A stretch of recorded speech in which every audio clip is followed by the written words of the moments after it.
Welcome to On the Edge with April Mahoney Brains.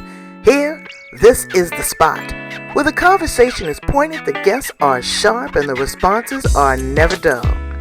Welcome home, Brains.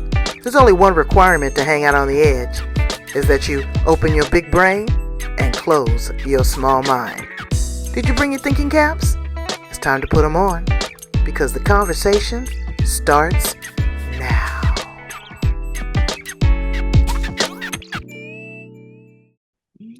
Welcome to On the Edge with April Mahoney Brains. How are you today? You're at the spot, the place, the location. What? Where the conversations are pointed right in your face. The guest is sharp. There he is. And the responses, well, they're never dull. Brains, what's your communication style? What's your love language? Do people take you seriously? There's an art to connection. Relationships. There's an art to communicating within a relationship. There is an art to communicating within oneself. What is the conversation that you have in your own head? Constant, conscious communication. You want to be aware of what you're saying at all times, because you know what? It's the intention. And what comes out of your mouth could be pleasant or it could be poison. So we're going to talk to Doyle. Doyle Banks is at the top of his game. Look at that silver fox there. I tease him all the time. But it's really important because he is an analytical thinker, a critical thinker. You know, he's an IT consultant. He goes down to the bits and the bytes. He knows. So we're going to talk to him about that, how we can sharpen our game. And we're going to banter back and forth. You know, she male, he male. It's going to be great. So thanks so much and welcome to the show, Doyle. How are you today? Miss April, I am doing great. Thank you so much. And just so tickled, a little like I just got goosebumps, just literally tickled to be here with you. I just really appreciate the invitation. And yeah, just a delight to be in a Zoom room with you today. Well, thank you. You know, I went back and I watched some of the current things that you're doing, some of your videos, and just the gravitas that you have. It's magnetic. And I'm not just blowing smoke because Brains, you guys know me, I'm going to give it to you 100. But it's your voice inflection. It's the way that you deliver, the sincerity. How did you find yourself in this space, wanting to do this as a career? Great question. Ever since, oh, my first round at college, which was way back in the 1970s, early 70s. I My sophomore year, I had a breakup of my first real big love relationship, and it really knocked me down. Plus, I kind of piled some stuff on myself. As coming out of that, I made a vow to myself that I wanted to be wise. Now, I don't know that I've met the fulfilled the vow yet. Mm. I think I'm still working on it. What I've learned along the way, though, one thing I've learned is be careful what you ask for. Ooh, you just might get it.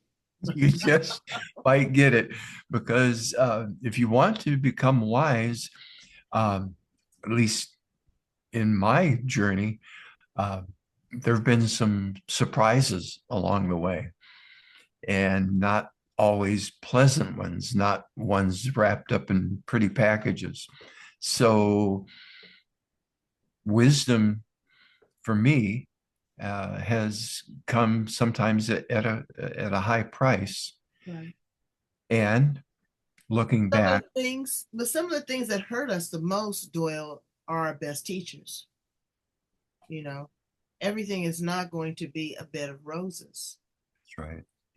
and so we have to go through the valley to get up and reach the dawn. I love And, that. and love is one of those things. because I tell people all the time, when you go and you introduce yourself to someone, you go on a job interview, you meet the in-laws, um, you have a doctor's appointment, you're sending your representative. Mm, You're not sending your true authentic self. mm, I'll never believe it because you never have a second chance to make a first impression. What do you say to those people that are struggling with making that first impression? mm. Well, bringing it to the art of connection, one piece is connecting with what's true in ourselves. And that that's a journey. That's not a one and done event, right? It's a process, a way of life, a way of developing our hearts and our minds to really pay attention to what's happening. As Dr. Marshall Rosenberg would say, pay attention to what's alive in us, um, and learn how to identify in each interaction, what need of mine am I trying to get met? Mm, And then hopefully, and then grow beyond that to, okay, what need of mine am I trying to get met? And what need of this person I'm with? What need or needs are they trying to get met? And then can we meet each other at that point and find a way to contribute to each other's needs? Or again, as Dr. Marshall Rosenberg would, he loved to say, figure out how to make life more wonderful for ourselves and one another. well, the first thing they can do is by stop lying. Ooh, I tell you, a liar will make me come up out of the ground.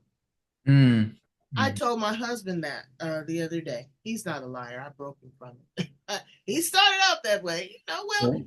uh, or what he would do was he would not necessarily lie, or if he would lie, he would embellish or half truths or try to gaslight you, Mm, or say this I can't stand this. Well, I'm sorry that you feel that way. No, you made me feel this way. And so, after a year, we've been married 40. After a year, maybe three, we didn't have that problem anymore mm. because we have to learn to take responsibility for our actions. Right. That is a part of the wisdom. Yes. What my mother would always say, what you do in the dark, baby, will always come to the light. Mm, Every single time. You can't dodge the bullet. You look at people that are in trouble now, be it political, be it entertainers, be it relationships, being your child just being picked up by the police. Um, People will lie, and I guess they feel that that is a safety net. Why do you think people lie? I think they lie for three reasons. One, because they're insecure. Two, because they want to bolster themselves. Three, because they actually believe it. They create this altered alternative reality, right. and that's difficult when you're communicating with someone that has this blockage up. How do you deal with that? It depends a lot on of course, on each individual. Is there a willingness within them somewhere to come into the light, step into the light? Is there a willingness to take responsibility, like you mentioned? Is there a willingness to be open enough and held accountable? Um, and when I say held accountable, I don't necessarily mean to be judged, but just to say, okay, what's the truth here? Right. Right? And then the model of communication that I use is, again, referring back to Dr. Marshall Rosenberg. He created this thing called nonviolent communication. I like another name for it is compassionate communication, which I like better. And the idea is, again, going back to what I said a moment ago, have the frame of mind, develop the frame of mind that I'm always curious about what need. All right, so this person who's told me a lie, what needs were they trying to to meet for themselves? And the act of lying is a poor, or another way to put it, an unskillful strategy to meet whatever need it is, Mhm. right? And so maybe the need was, is for some sense of safety in the world. Maybe something happened in their past that really hurt them deeply when they maybe told the truth. Mhm. And so, oh, I don't want to hurt like that anymore. So I'm going to tell falsehoods to protect myself from ever having to hurt that way again. Again, Or, it's not a skillful strategy. right. Or they're And, trying to manipulate you. Like I said, that gaslighting. mm, There's a fear there. I fear that I won't be taken seriously.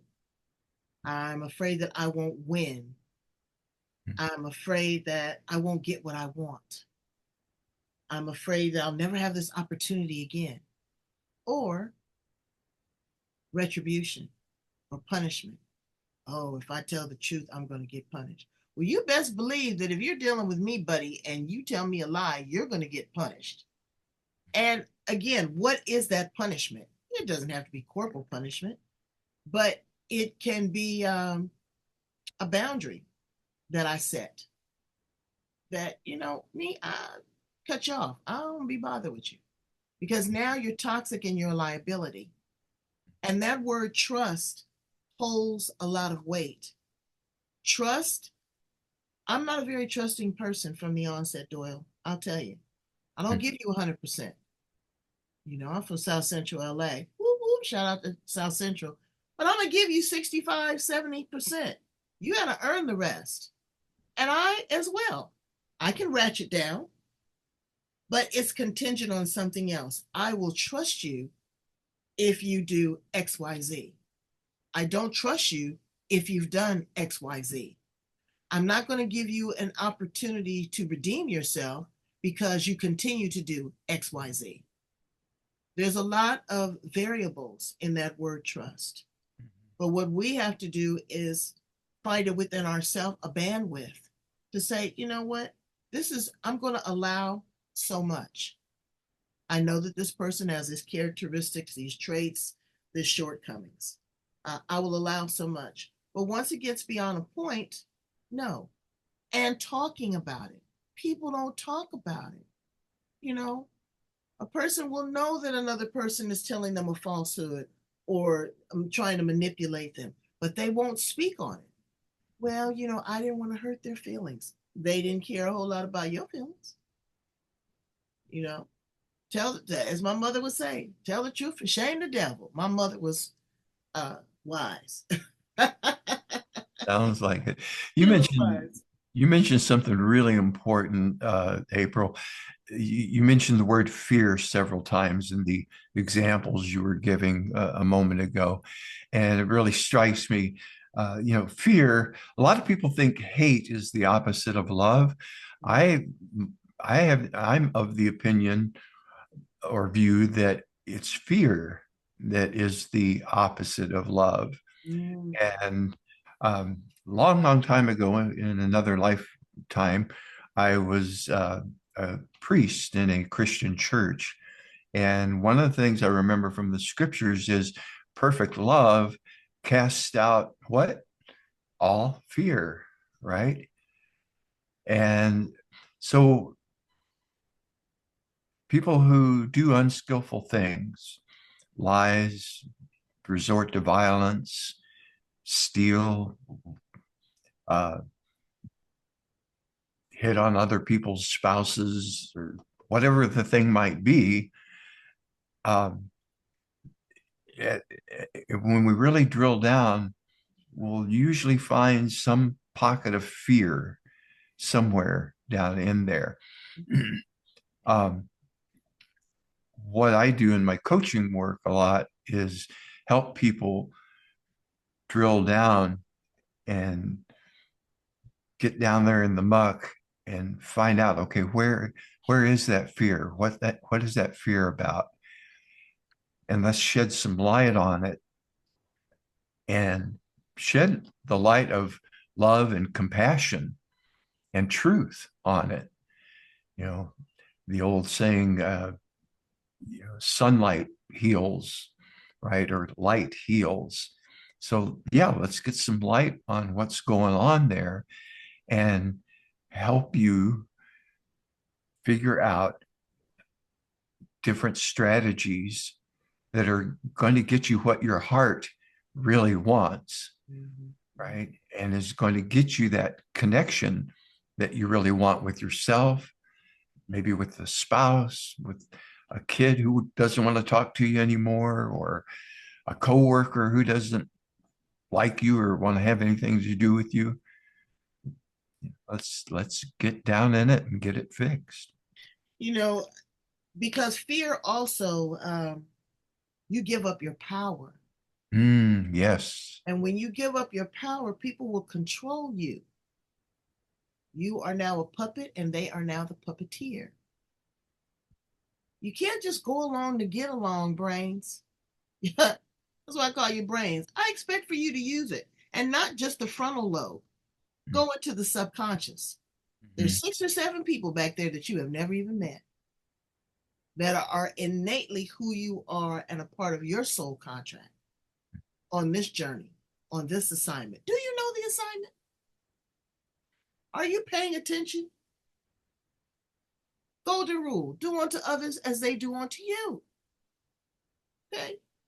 And again, if it's not your flavor, if it's not your vibe, exit out graciously. It's called ghosting. Another part of that too is, and when I was coming up as a kid, my mom made sure we went to church every Sunday, and I always heard, love others, right?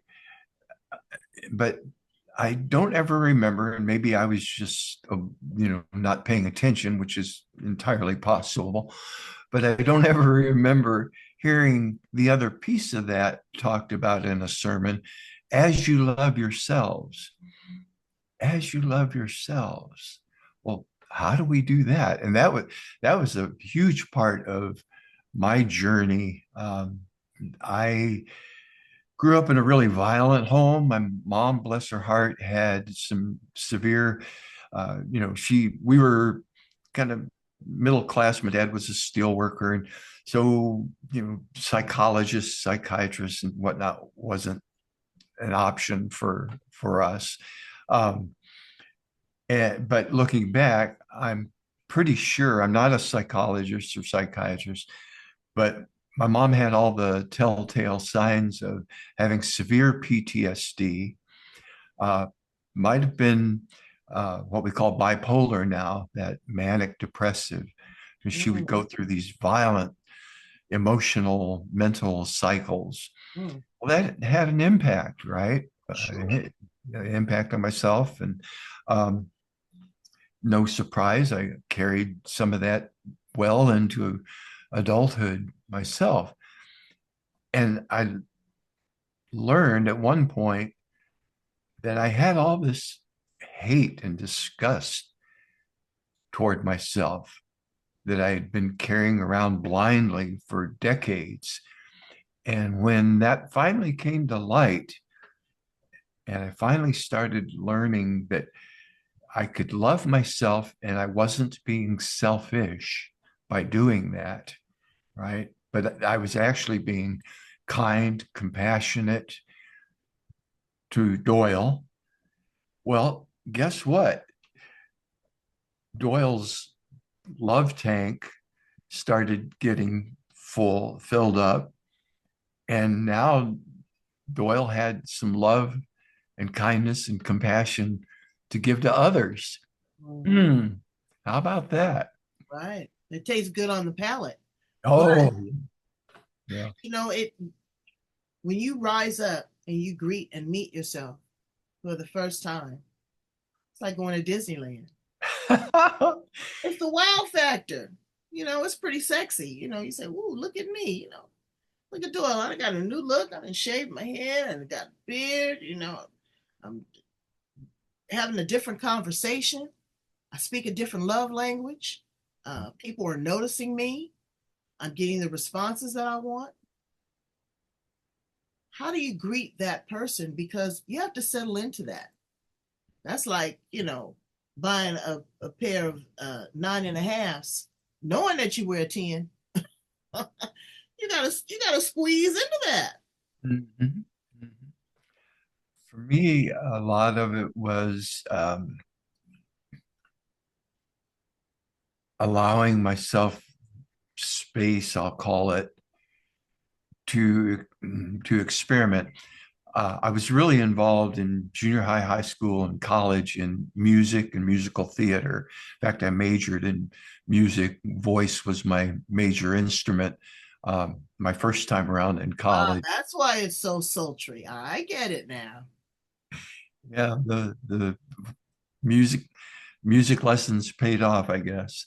Um, so I, allowing myself space to grow into that new Doyle, because like you said, it wasn't comfortable at first, and I didn't really know how to be in this new way at first. So there was learning and growth and some mistakes. And what I found was if I focused on keeping my offering myself empathy and holding compassion for myself. Compassion wasn't about being soft on myself in the sense of letting myself get away with myself, so to Right, speak, right, right.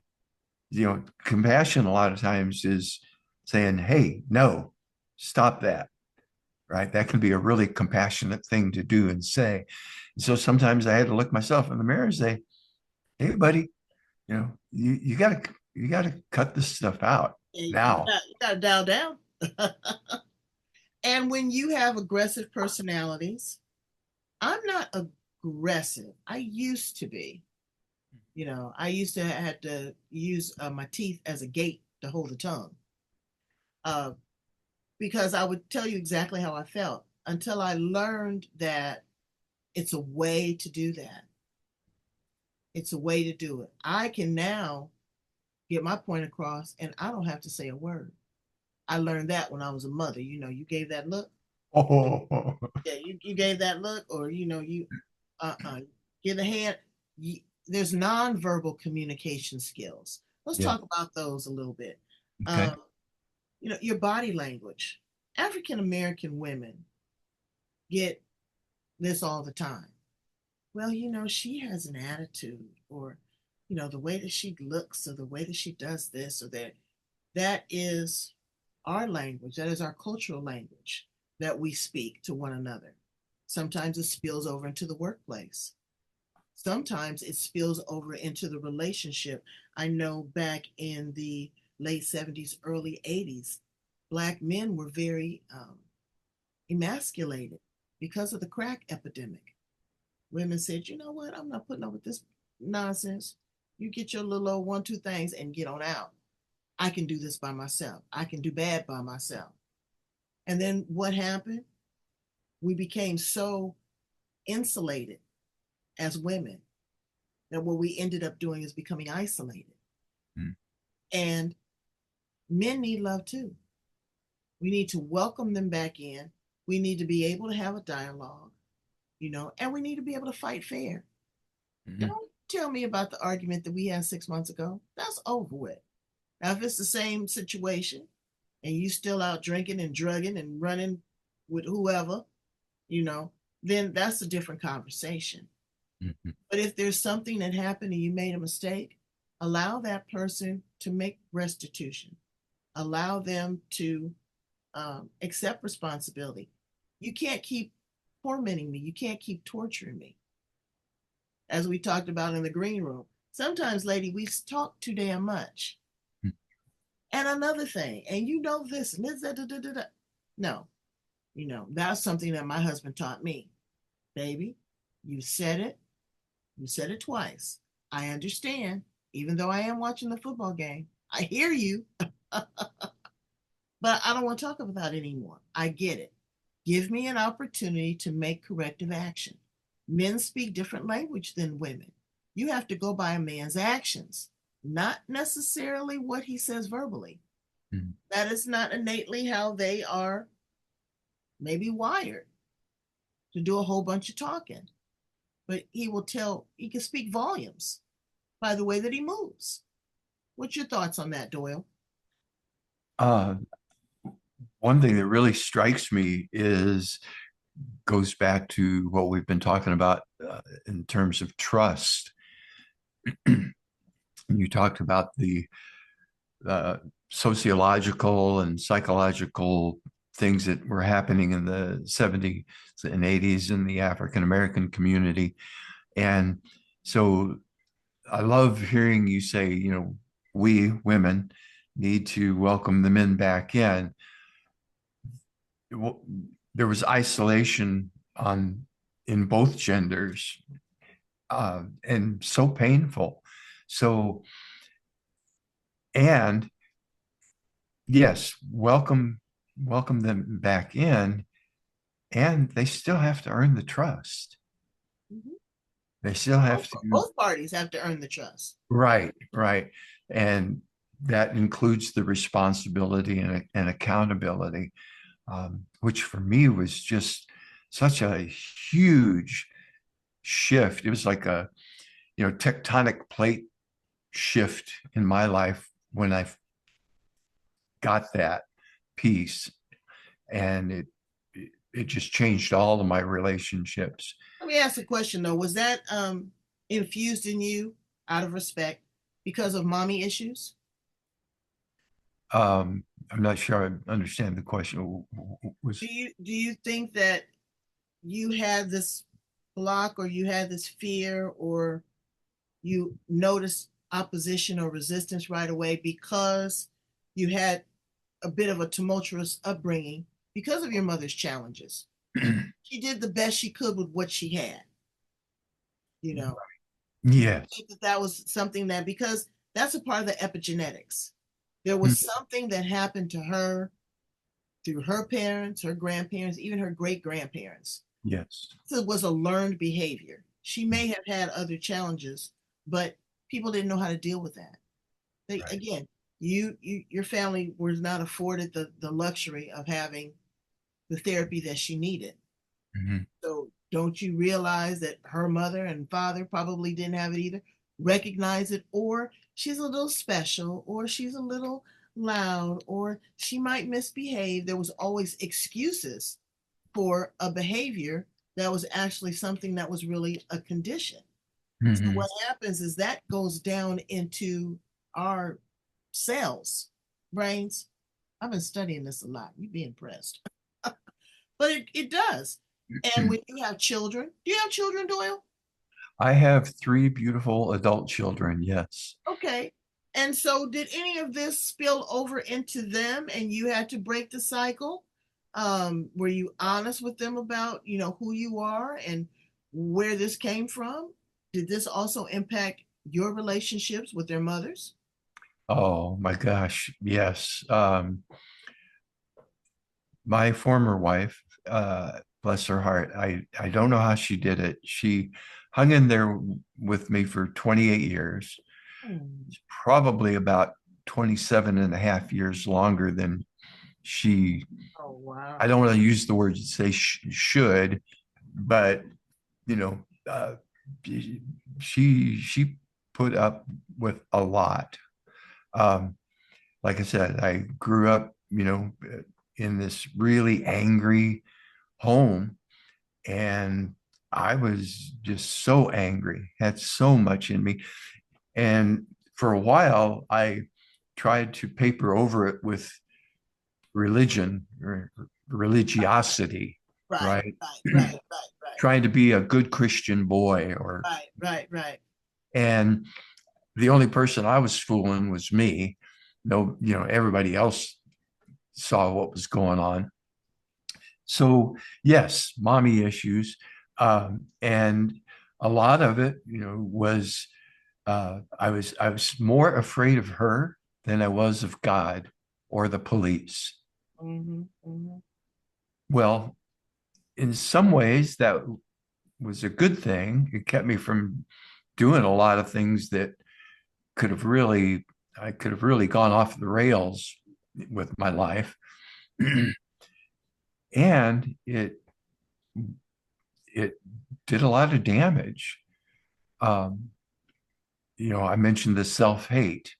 Well, when we when I was walking around hating myself, guess what? Uh, it was non-discriminatory hate. Like some people we know that are running for office. I mean, Yeah, yeah, yeah, and sadly. just that's a broad spectrum. I'm not picking on one individual person, but Right. it's that hate that is like, okay, so everybody's going to suffer. If I'm unhappy, everybody else is going to be unhappy. Where was your father in all of this? He was working two, sometimes three jobs, Bless his heart. and so absent. Um, That might and have been his escape route too, though. I was just gonna you hit it on the head. Yeah, that was his way of staying at a safe distance. Did you ever engage with your mother and have these conversations? And did you ever be able to tell her how you felt or how this experience made you feel when you came out of the fog? Sadly, no. We had there was an event when I was 13 that really split us, um, emotionally, I guess you'd say, and psychologically.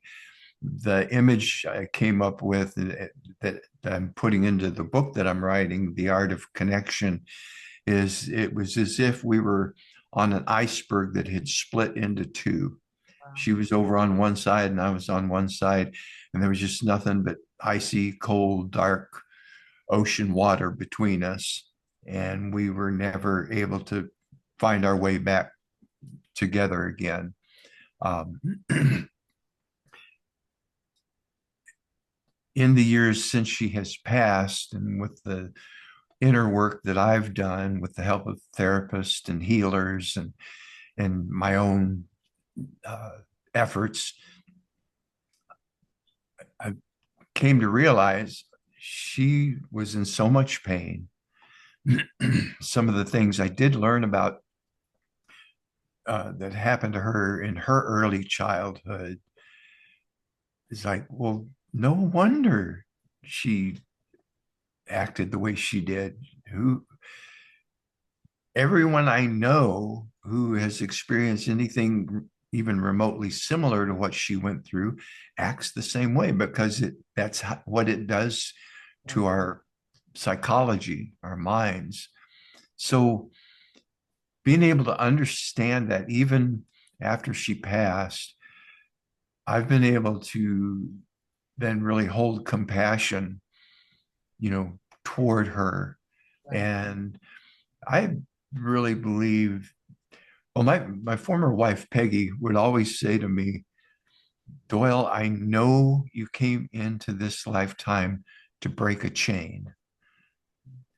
And I really believe that with having the opportunities that I've had to go on this journey of self-discovery and get healing, my hope is that somehow energetically that travels back outside of space and time somehow and brings some comfort to my mom, to her mom, and to her grandma, But uh, what about to your children, and to your my children. grandchildren? Because that has spilled over. It Just has. because it ended with your awakening, with your realization with your mom, there are still generations that precede you that have had some resemblance or some resonance. That's just the way that we are. Right. You know, Exactly. it So might have been two, it might have been 2 generations ago when they were a redhead, and now you got a redhead, or those things. It's a grieving. And mm, Brace, what you have to understand is grieving is not just the grieving or the absence of an individual. It could be of a pet, it could be of emotion, it could be of finance, it could be a multitude of things. You have to go through this process of acceptance, denial, negotiation. These are part of the process and they will resurface. But working with a trained, skilled professional like Doyle, someone that has been there, done that, and no longer wears the t-shirt. They are able to be empathetic and understand. You don't want somebody sympathetic. You don't want somebody that's feeling sorry for you. You want somebody that can resonate and feel your energy and help you change that to work in a different kind of way, um, and leverage that to your benefit because it is wisdom and the cream will always rise to the top, you know? So you don't want to water it down. You want to be aware of it. You want to be conscious of it. And I think that that's bravo because some people go through their entire journey and they never again take responsibility for their own stuff. You could have said, oh, my marriage didn't work for 27 years because of what she did, because of what she said, or she wasn't this, or she wasn't that, or, nobody believes me. One thing I want to ask you before we talk a little bit more about the book, and I want to ask you some fun questions, is about accountability, and responsibility, but also the outside influence, because people will beat you down. What do you say to that person that's struggling right now? Somebody is saying some negative stuff to their kids. I was in the Walmart and this woman was cussing at her child so much that I had to say something. I had to say something. I was like, oh Lord, she gonna beat me with a roll of toilet paper. Yeah, but I had to say something, and I was like, sweetheart, do you kiss your mother with that mouth? I went there with her. She was young enough. What you talking about? What you? I said, the baby is cringing and all this kind of stuff. Do you have to say those vulgar words? They get it. Don't touch nothing. We're not buying that. But all that extra. And she said, was it that bad? I said, yes, baby, it was that bad and then some. I said, and so now what you're doing is you're preparing him to be a bully because he's got to spill that over on somebody. So when he goes to school, he's going to take somebody's lunch money. He's going to push somebody around. He's going to talk about somebody's mama, all of that. But that's just what he has to feel. I said, you know what? I don't, it's not my business, but it is my business. It takes a village. I said, you just might want to consider that. And she actually received it, Doyle. wow. I Wow. don't know what she did. She probably tore his butt up when she got him in the parking lot. But the Wait till rest I of get you home. yeah, exactly. But the rest of the time, I didn't hear her hardly say anything. Mm, Another time I'm in the naval base with the military guy. He's cute as all get out, but every other word was fuck. And I looked at him and I said, excuse me. I said, that is, that's like a dagger to my ears. You are a man of honor. You are a man of respect and dignity. I look to you to protect and serve. You wear the uniform. And this is your vernacular? Every other word. Oh, ma'am, it just spills out. I said, well, baby, you might want to work on that. You might want to work. I said, because it's not attractive. It's annoying. And he received it. wow. And Brains, I don't just tell you everybody to be bold like April, because I'm a scrapper too. Now, if I have to go toe to toe with you, I can do it. But I don't want to do that. But again, you have to speak on these things sometimes because it's unacceptable. You know that vulgarity, and my mother caught me cursing with some friends of mine. I was 51 years old, and she said, "Ooh," she said, "You use those kind of words when you're going to battle. That should not be your everyday conversation." She said, "You don't let filth ride on your tongue." And I was like, well, all right then. And I dialed back. I'm conscious about what I say. Now, there's some choice words that I do like, but I pick and choose, and I pick and choose my audience because it dilutes what you are trying to say. If that's all that comes out of your mouth, every other word, people are not taking you seriously. And what they do, they become tone deaf. They don't want to hear it. You don't want to hear it. I've got some gentleman friends of mine, and my husband was with me. He goes, "Did you hear his mouth?" And I looked at him and I said, "For somebody that loves gangster rap," I was like, "Wow." He paid attention to it. He goes, "Yeah." He says, "You know what? I'm gonna probably dial back on that too because it is isolating. People judge you. I will judge you." And I'm telling you, when those two people received that, it was an aha moment for me to say, "Hey, you know what? I can, I can dial down and still be received."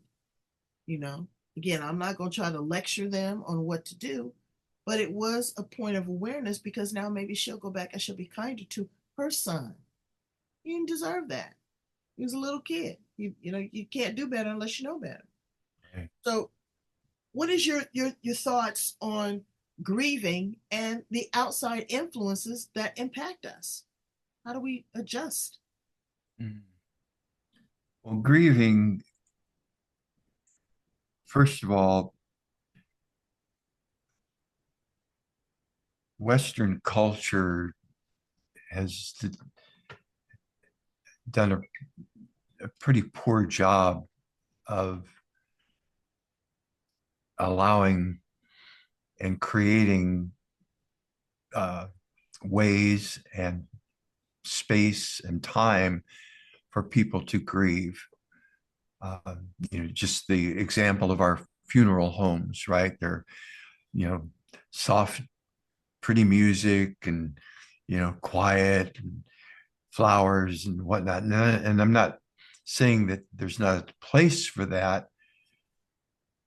There's also the need in people to move that pain, to express that pain.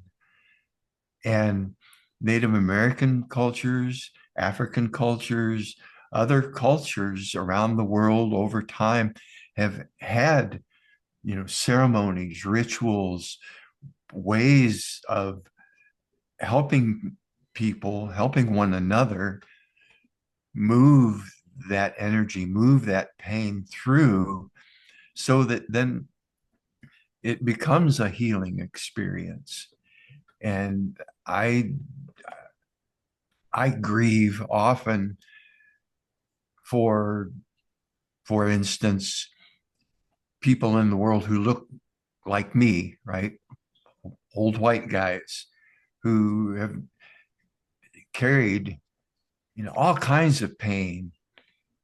And the messages we got growing up was, boys don't cry, suck it up, be a man, don't be a, fill in the blank, Mhm. uh, you name it.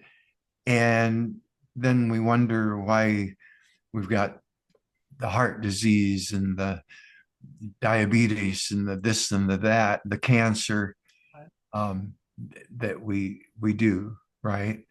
So I I really my heart longs for a world where we can figure out ways to hold each other when there are these moments of deep, deep pain and bring up the compassion, dial up the compassion and dial down the reaction and the the anger that yes there's that's part of the process too, right? Is we go through that phase of being angry that something or someone precious has been taken from us. Great, move it on through. Don't walk around with it for the next 30 years letting it eat you up and then spilling out And acting out. on everybody There's around some you. things that you said that kind of tickle me. It's like now the African American community, we've changed that. And you can go down to New Orleans. We call it a celebration of life. We Yes. sit there and we clap our hands and we Yes. dance and we tell funny stories because we celebrate the life that has transitioned. I know my brother would crack me up. He said, "Why, when you go to a funeral, you got to say nice things about that joker? You know that joker wasn't no. You know he stole your auntie's television, and that he was there gambling. But those are funny stories, but those are reality. And that's what I say. Reality now has been so convoluted that now it is based upon your perception and it's not really what it is.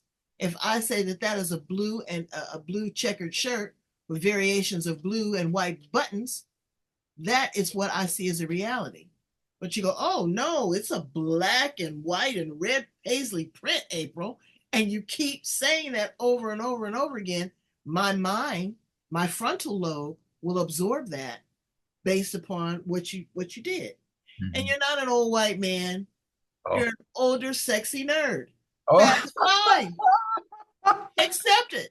But I, it's I'm but gonna it's let that in. I'm gonna let. Exactly, but it's the vernacular. It's the conversation that you have with yourself. If you look at yourself and say, "Oh, I'm just this old white man," you're not gonna never get any honey. You get the honey with the flies. Yeah, yeah, yeah. You have to have something that is worth holding on to. You've got to hold your own space, brains, because folks are not coming to get you.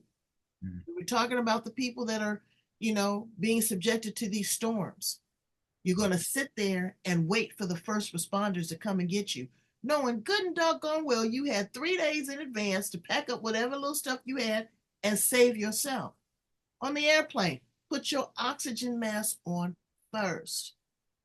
You have to save yourself. Let's ask some fun questions about you. I heard that you play the guitar. Yes, I All do. right. Now, when you go to get your next little sweet thing and you serenade her on the guitar, who would you play? What genre of music would you play? Um, I classify myself as sort of a singer-songwriter. My all-time hero has been James Taylor, Mm. right? And yeah, that kind of Yeah. yeah, singer-songwriter, folk, a little folky, sometimes a little uh, oh, verge on rock and roll, but not too much that way. Uh, yeah, So do you hit up open mic places? Do you go out and play? Or don't tell me you just sit there in your office and play for yourself. I have, and I've realized that uh, I never broke out of the COVID lockdown mode. So Oh, I've made a commitment to myself to get my chops back in shape and go hit some open mics. because I I'm very intuitive and she's going to be out in the audience. She's going to hang on to every word and you're going to find that love. If you were an appliance in the kitchen, Dole, of all places, what appliance would you be? I thought you might ask that, and I've been mulling it over. Um, hmm, and I hadn't come up with. Oh, I I just recently bought myself this neat little thing. It's a frother, I think it's called. Oh, Um, it looks like a mini handheld mixer, mm-hmm. and you can warm up some milk for your coffee, and then stick that down in there and stir it up. Okay. And I like to stir things up, Okay. and it's a luxury thing, right? It didn't Absolutely. cost very much, but still it's a luxury, and I like being able to not only provide the meat and potatoes, so to speak, but then to provide some fun stuff in life. Absolutely. Okay, so now that you have a frother, you got to learn how to pour that milk to make that heart.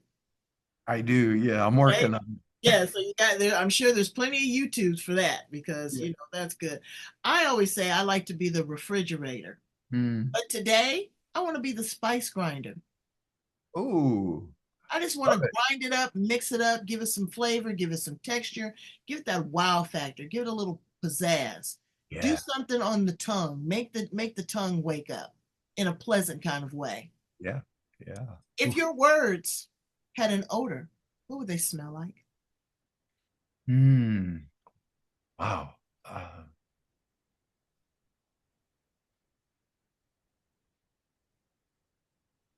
My worst had an odor. What pops into my head right off is, and maybe this is because I can't have them anymore, but Cinnabon Mm, right out of the oven. you know what? And men love cinnamon, ladies. I'm telling you, there's something erotic about cinnamon and the smell of cinnamon. That is good. And I was thinking about that too. I was like, wow, mine would be butterscotch. Oh, oh I, man, my mouth's watering. yeah, yeah. I would like that little butterscotch. Um, if you could time travel, go back to the past, stay here in the present, project to the future, where would you land? Hmm.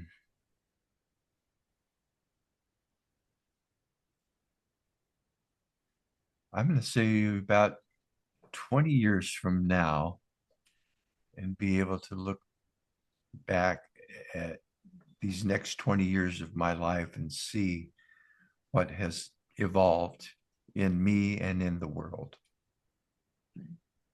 What would you say to a person that is struggling with their communication style, that need the art of connection? They're struggling right now. What would you say to them to encourage them? Well, call Doyle. That's right. Shameless commercial there. That's all right. Um, a little more seriously, is start paying attention to how you're expressing your feelings, and then pay attention to what your feelings are telling you. Your feelings are telling you about what you need, because everything we say and do, again, like I said earlier, is in that comes from we're trying to get a need met. And sometimes we think negative words and speaking loudly and harshly and pointing our fingers or pounding our fists is going to get us we need, because maybe somewhere in the past it kind of did. But if we look at that more closely, we realize, well, it got me that piece of what I needed, but it didn't create any connection for me that lasted. So pay attention to what you feel and how you're expressing that feeling and what that tells you about what is it I really need. If I'm out in traffic on the I-5 and somebody drives their car in front of me closer than I enjoy, uh, you know, the old Doyle would immediately react with anger, maybe share some uh, sign language with them, and and then stew on it and maybe even rage on it for the next hour. Uh, that was a very unskillful, unhelpful expression of Doyle's need for safety Mhm. and getting wherever he was going safely, right? So now when that happens, I ease off the gas and I send them a little blessing, because I don't know, maybe they're trying to get to a sick kid in the hospital, right? Or who knows what. And it doesn't really even matter, but I'll send them a little wish for, may you be safe. May you be truly happy in life. And I'll offer that to myself as well. And I tell you, April, learning to do that, oh gosh, has changed. Boyfriend, let me tell you, when I was in Beijing, China, Mm, we were driving, and you know that the traffic is congested I've between, been there. yes, between the people walking and the bicycles and the car and the carbon dioxide in the air, carbon monoxide in the air. And my driver, they would bump the horn, and when someone would blow the horn, they would wave. And I said, well, it wasn't the middle finger. It didn't No. go in. And I asked my driver, I said, what kind of trickery is this? What is that all about? He says, because you have avoided a conflict, that Oh, you did not run over my duck, that you did not hit my bicycle, that maybe you were distracted and the light changed and you weren't paying attention. Maybe the baby's binky fell. We don't know what the other person is. But what we are doing is we are acknowledging that there is something going on that you need to bring your attention to because you were distracted. right. And I tell you, people probably think I'm just the strangest because when they do, you need to get over. Yes, you made a mistake. Okay, you got in the right lane and it happens to be the on ramp to the freeway and you need to, okay, slow down. Your mother doesn't have to be a sack of potatoes because you made a mistake, Right, right. and I get that. So I'm glad that I'm not the only person that feels that way. Just slow down. You don't have to be in a hurry to get to the next stop sign. I was in Kentucky one time with my former wife.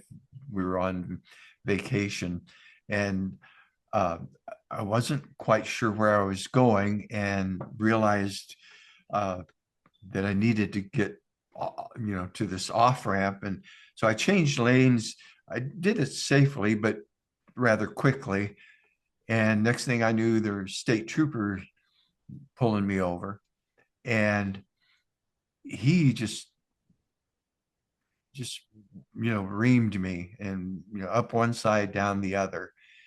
And he said something to me about, if you don't know where you're going, pull the hell over and figure it out. And I remember feeling, I'm in this city that I don't know, and I've got my Indiana tags on the car, so clearly I'm from out of town. And I remember just having this sense of embarrassment, and just felt belittled.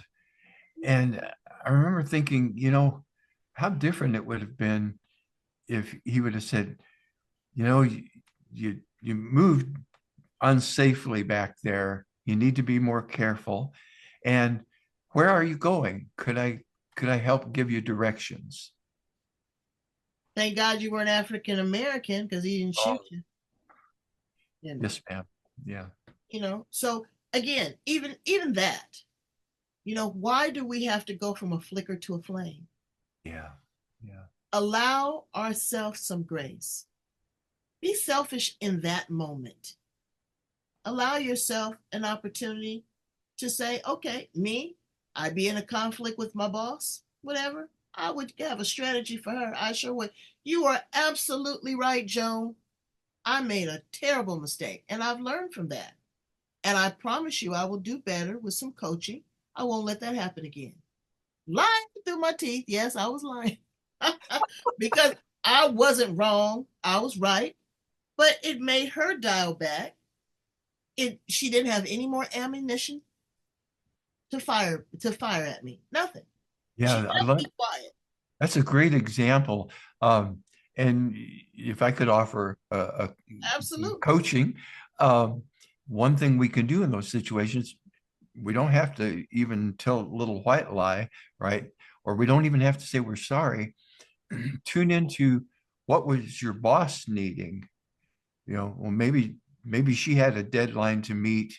You were supposed to give her a report, by Thursday, so she could have it to her boss on Friday, kind of thing. And so if we tune into that, then we could say, I know you had this deadline, and you're probably feeling some stress and pressure, and I really wish I would have gotten this to you on time or before the deadline, and I will work hard at doing better next time. So So, we acknowledge her need. She's just going to, most of the time, now some won't, but most people are going to respond to that in a way that they're going to meet you 100%, you know, and you've created that connection in that moment, mhm. and they're not going to forget that. Right. They're going to de-escalate. Now, I don't know how many times that's going to work, brains. You got to get the report in on time, That too. There you is. know. But I get that. You want to de-escalate because people will listen to you. When you're combative and argumentative, they're going to shut you down. When they lie to you, they're going to shut you down. When you cuss them out, they're going to shut you down. And heaven forbid you put your hands on them. Yeah. You keep your hands to yourself. These are things that are, as Doyle says, are less than lackluster. Okay. They're not attractive. They're not skilled for tactics. It's just not the way that we need to move in the world right now. And yes, we will be the minority. Okay. Take it from a seasoned gentleman and an African American woman. We've been there and done that. You don't have to be aggressive to get your point across. Because we're at this point in our life where, you know what? Do we even give a shit? There's so many things, Doyle, that I'm like, you know what? Do I even want to give that my attention? Do I Mhm. even care about that? You know, it's like the television. You look at the news and they ingrain just, they're there to create a sensation. Mhm. My mother used to say, "Don't turn off Wolf Blitzer. He's got breaking news." I said, "Mama, that's the same news that broke at 8 o'clock. It's now 3:30. It's the same." No, it's something new because it's that subliminal message. So Mhm. sometimes you have to get out of that echo chamber, Mhm. Right. get outside, have a walk, have a talk with yourself, journal, read, play the guitar, put on some good music, you know, get you a frother and make you a latte, Thank you. Yes, yes, or ma'am. pick up the phone or your laptop and get in contact with Doyle Banks.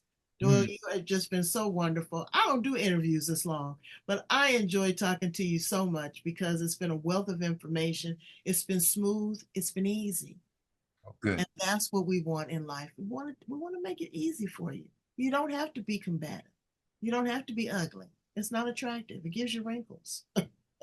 Another thing, just real quick, is be willing to slow the conversation down.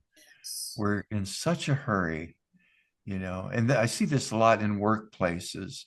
Well, I see it a lot everywhere, some mom with 3 kids trying to, juggle all of that. And it's so hard to slow things down and have a real conversation that connects with the kid, or a conversation that connects with your boss or whoever it might be. So take a breath, take a beat, as they say, slow things down And learn to listen. and listen. Yes. Learn to listen because you're going to miss something very valuable. It takes time Mhm. because sometimes we have conversations with ourselves. We're just talking to hear ourselves talk, or you want to overtalk the other person, or you want to be the smartest person in the room. But what you are really missing is key information. Mhm. And there was my daughter was telling me that the other day. She says, "That's what I'm going to work on the first of the year." I said, "You're not going to do it now. I'm too busy right now." I said, "Okay." She said, "But I'm really going to take the time to listen and hear what that other person has to say." She said, "It may not be, what I want to hear." She says, "But it's very valuable because it could be something that I'm exuding or I'm projecting that I need to work on." And so that's very important.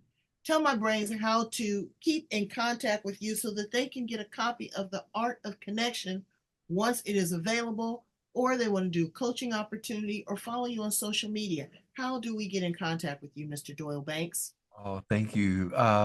If you're interested in coaching, and uh, I tailor it to each individual person. So let's get on a strategy call on Zoom together.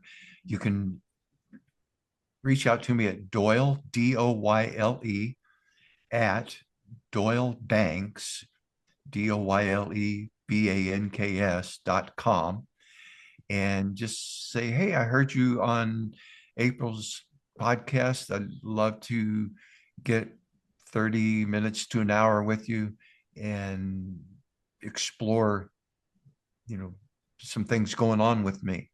And that is a free call. and I'll listen. I'll give you my best in that time. And if I think I could be of benefit to you through coaching, I'll ask if you'd like to hear about it. If you say no, then I'll thank you for your time and let you go on your way. If you say yes, then I'll tell you about more about what I do, and we can work it out. You can find me on Instagram at, this is a little complicated, the underscore connection underscore advantage. The connection advantage with underscores between the words. And then on Facebook, it's the connection advantage, all jammed together, no underscores. We're going to put all of your contact information at the back of the interview. Brains, make the connection. Okay.